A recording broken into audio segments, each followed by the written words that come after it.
Hey everyone, hello again, bonjour.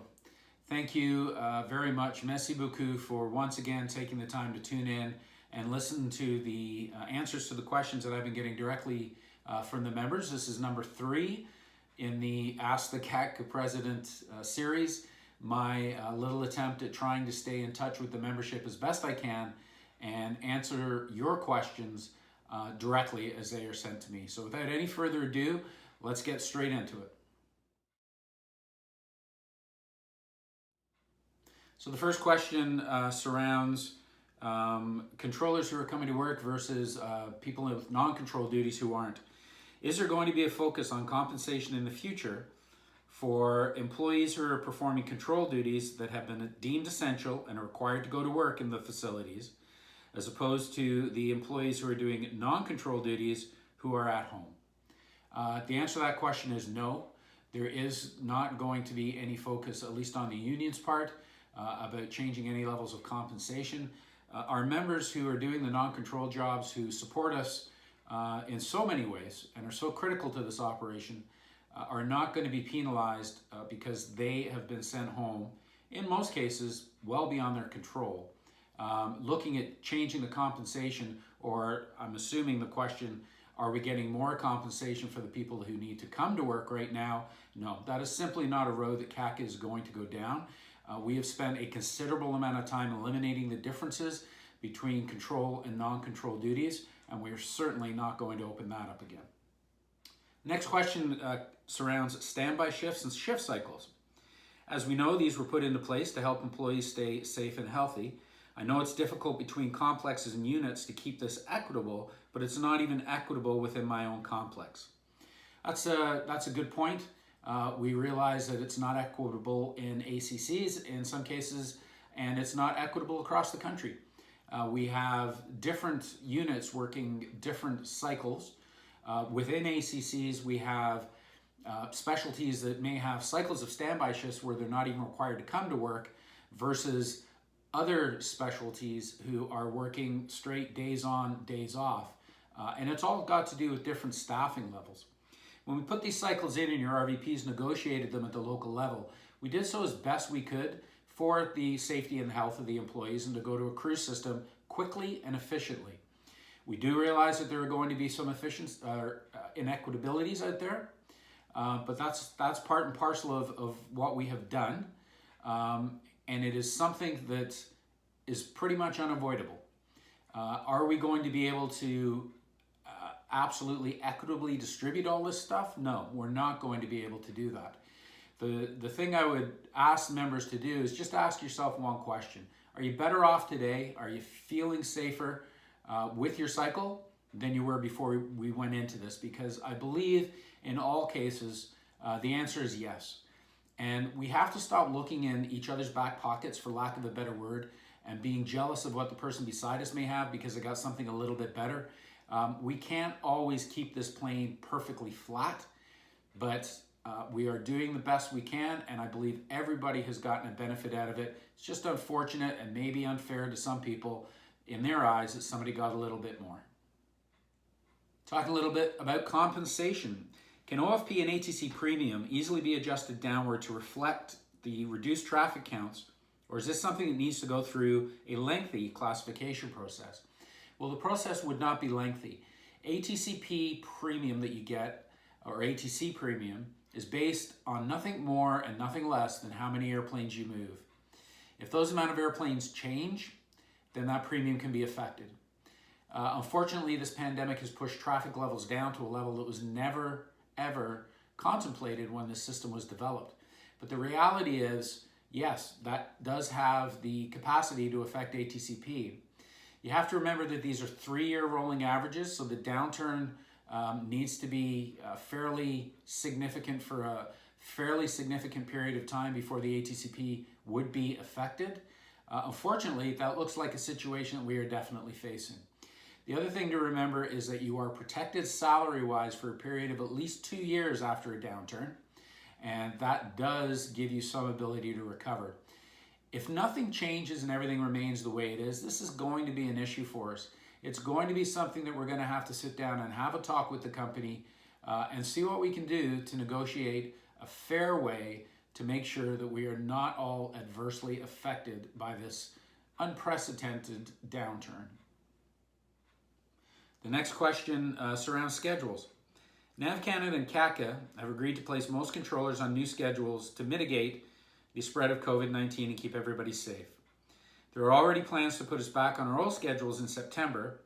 Considering that this is going to continue for a while and a lot of experts are predicting a second wave, should we not be extending the schedules longer? Also considering that traffic is not expected to return to quite some time. I'm going to say that I don't believe there are plans to put anybody back on the schedules in September. What we have done is we have extended, through discussion and agreement with the company, we've extended the schedules until September. A lot of that was to allow summer leave bidding to take place. But it doesn't mean that come September, everything is done and we're straight back to normal. The reality of all of this is there's so much unknown and uncertainty. How long these schedules will be in place, we don't know. We've put them in place until September to try and give some people stability in their lives, to allow them to bid leave. But that could all change tomorrow. If next week somebody came up with a cure for COVID-19 and there was a miracle vaccine and it came out and all of a sudden a few weeks later airplanes are flying again the way they were before, the schedule is going to go out the window and we're going to have to get back to work just the way we were before. If this continues and there is no recovery in traffic, then it is entirely feasible that those schedules will continue long past September. What happens in the aviation industry is probably going to be the biggest driver in all of that. Whether or not provinces open up, whether or not there is a return to normalcy, so to speak, in the rest of the world, I believe that our return to normalcy should be driven by one thing and one thing only, and that's how many airplanes do we have to work. If we need to readjust the schedules to get people back to work those airplanes and it's safe to do so, that's what we'll do. If there's no requirement to do it, then we'll certainly be encouraging the company with everything we have not to come off the schedules that we've put in to protect people's health. So are we definitely going back in September? No, we've just extended the schedules until that point, and then it's going to need to be revisited again.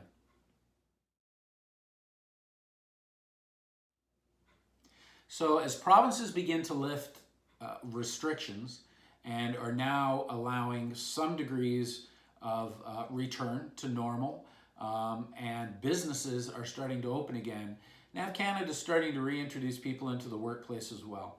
That's not happening so much for ATC. It's more to do with technicians, people that we have kept out of the workplace for a period of time so far, but need to get back in to do maintenance and to do other things that are required to keep everything running. Those people, you're probably going to see them coming in a little bit more and more, different degrees, different times across the country based on what's happening in your province. But you are going to see them come back.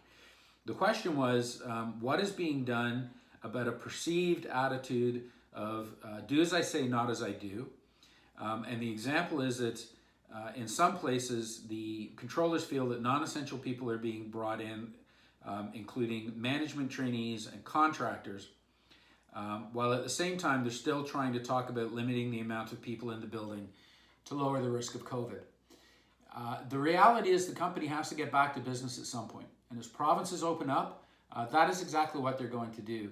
When the question says what is being done about it, we express to NAV Canada on a daily basis our concerns, our beliefs on what we think are the right things to do. We are certainly talking to them about reintroducing our trainees. We're certainly talking to them about keeping our schedules the way they are. But we have no ability to talk to them about members of other bargaining units, nor is that really any of our business. NAV Canada has a business to run, and that's what they're going to do. And as we see a resumption and a return to some degree of normalcy in society across the country, again, different times in all different places, you are going to see people being reintroduced into the workplace.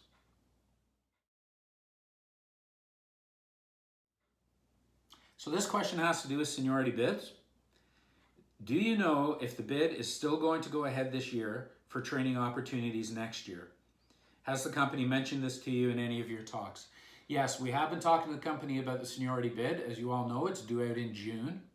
But the reality is right now, those are for training opportunities in 2021.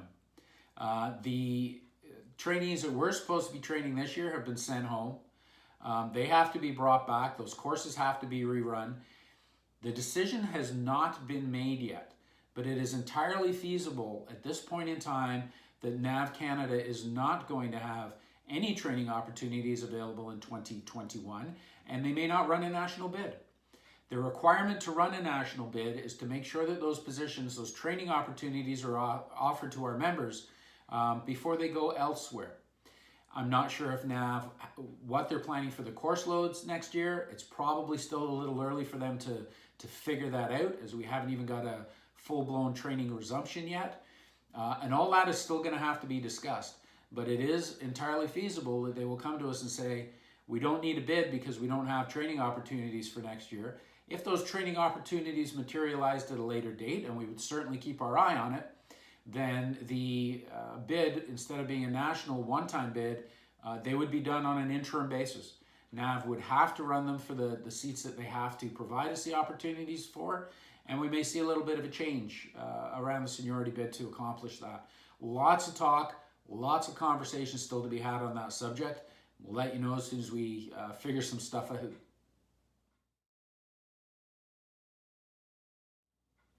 This question surrounds the pay deferral and what could happen with the possibility of NAV coming to us for another one in the fall. Would CACA reconsider the interest-free aspect of the deferral request? If the membership or the union approves such a request, is it feasible to attach conditions to it? The easy answer to that question is yes. It is easy to attach conditions to it. NAV has a requirement to pay us that money. They have a requirement to pay it on the times that have been agreed to. If NAV wants to come to us and say we are requesting a deferral, as they have done, or we're requesting a second deferral, if that's what they do in September, it is entirely within the union's realm to go back and say, yes, we're willing to do that, provided you do this. We could put conditions on it, for lack of a better word. And if NAV chose not to accept those conditions, then their option is to just pay the monies at the time that they're due. The deferral is something that is subject to negotiation. It is a request of the union. And again, for lack of a better word, yes, that is something that the union can put conditions on.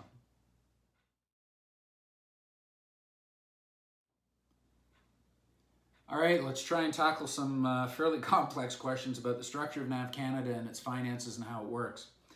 Can you explain how or why airlines were receiving rebates and why NAV Canada did not hold on to that money for situations like COVID-19 to cover their salaries?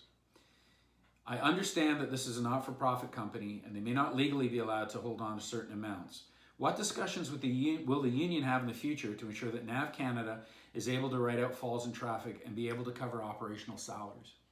Well, the reality is that NAV Canada is in a position to handle economic downturns and ride out economic downturns and be able to pay salaries.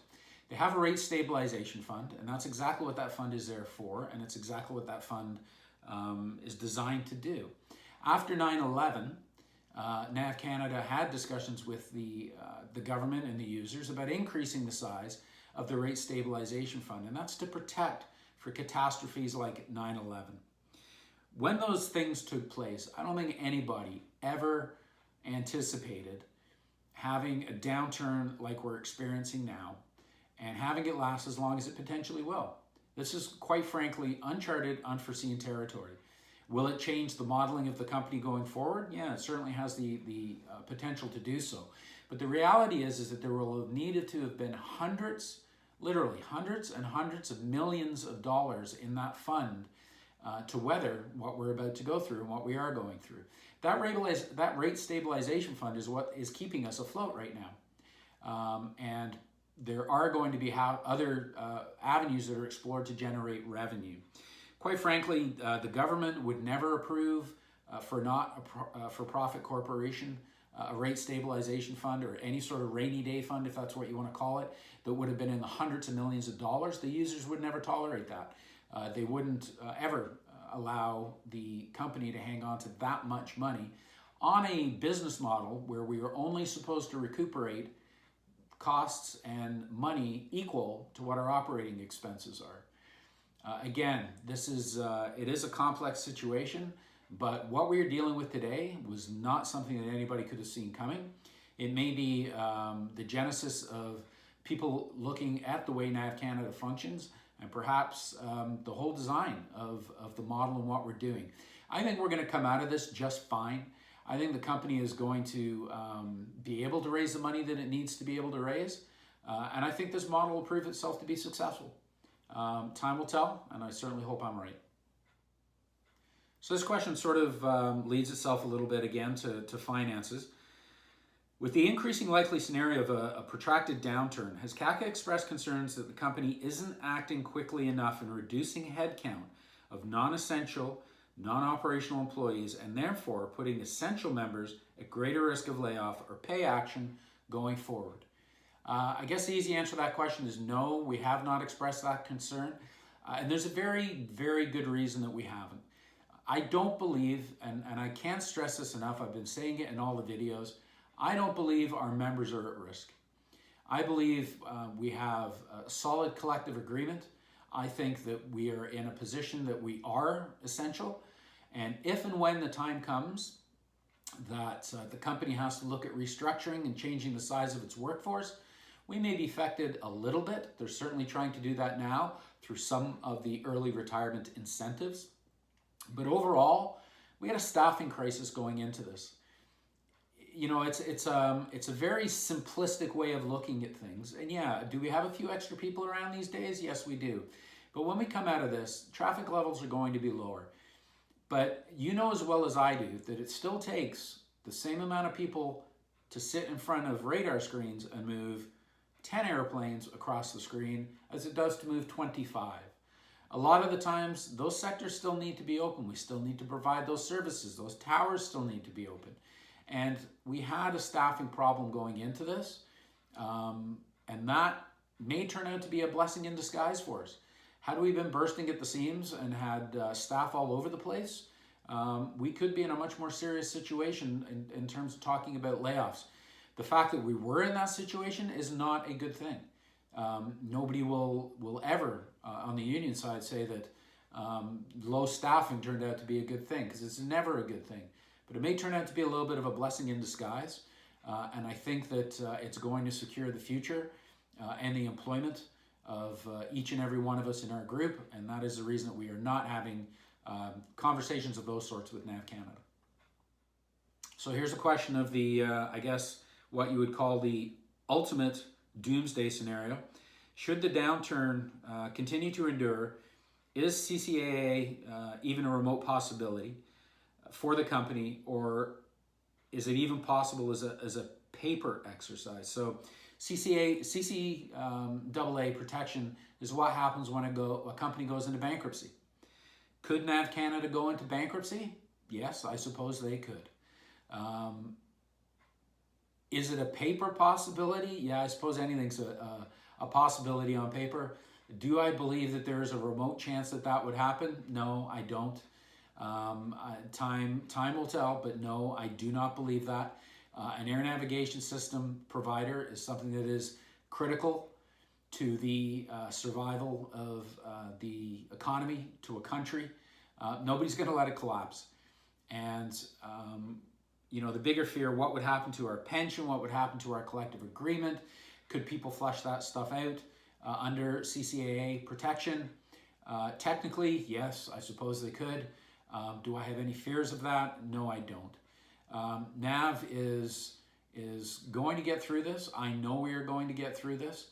And I believe because of some good business decisions, I believe because of some really good protections that are in place for us, and I also believe, again, that staffing situation may turn out to be a mixed blessing for us. I believe we are going to get through this storm relatively unscathed, and for that, I'm very, very thankful. So here's a question that when it came in was probably a little more relevant than it may be today. The current revenue model may not be sustainable with a slow recovery, and with customers unable to tolerate substantial rate increases due to their own financial challenges, has the company shared any plans to ensure its ability to pay the bills going forward? Well, I think you've seen those plans, for lack of a better word, and they are about a 30% rate increase to the customers. I know that NAV had absolutely no desire in doing that. However, for lack of a better word, it is what it is. The company has tried in discussions with the government to get some sort of assistance. So far, we haven't seen any, at least I haven't seen any. I'm not aware of any bailouts for NAV Canada. My own personal opinion, I believe that the government, the models that we have seen, governments tend to act more in bailout situations than they do in prevention situations.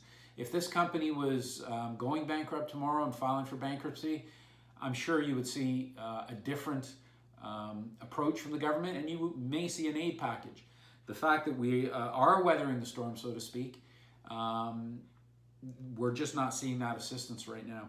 So have they shared their plans? Well, you've seen the 30% rate increase. I believe that the company will eventually have to go to the bond market to raise money. I believe, and I'm hoping that that will be a successful venture. We will see what happens. Time will tell.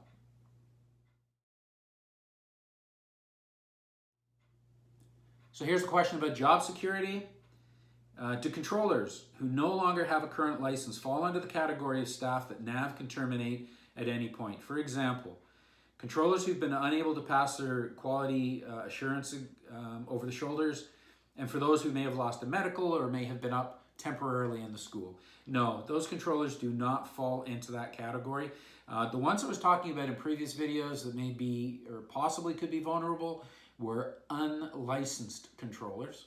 Ab initio, ones that have never held a license in NAV Canada anywhere. Once you have that license, you have seniority and you have the protection that goes with it. Again, I have to stress repeatedly, there have been no talks or indications from the company that they are looking at laying off even the unlicensed controllers. The talks have actually been quite the opposite, of bringing them back in the next month or so to start getting some degree of normalcy back into the operation and resuming training in limited capacities in different places across the country at different times. But no, if you are off on medical leave, if you're off on LTD, if you're in the school doing a temporary assignment, your jobs are just as safe as the people who are plugged in and working every day.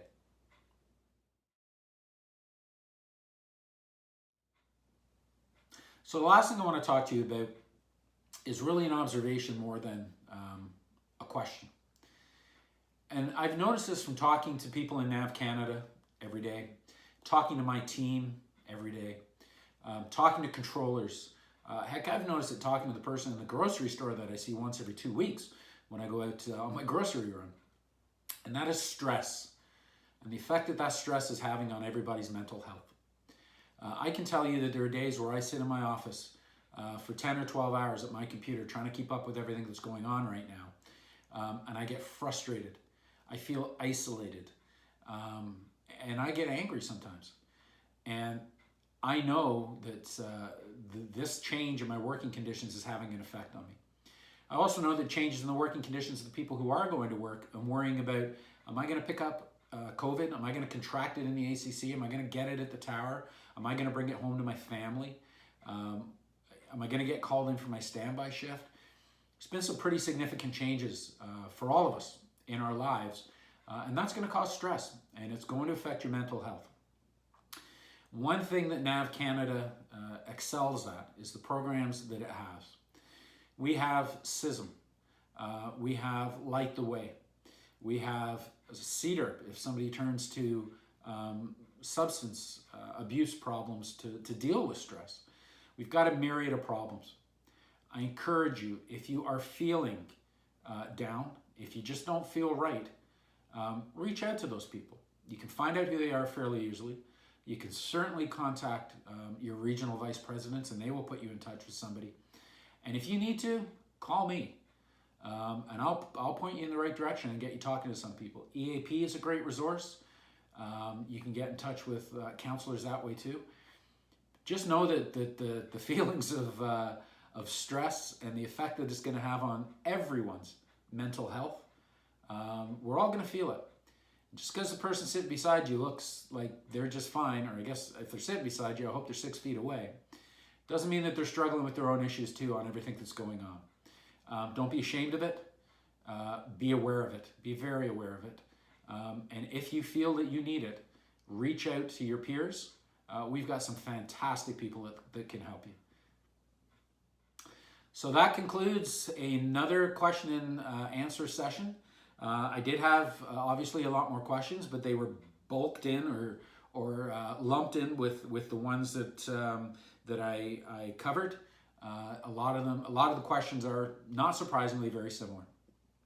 Once again, there's the address.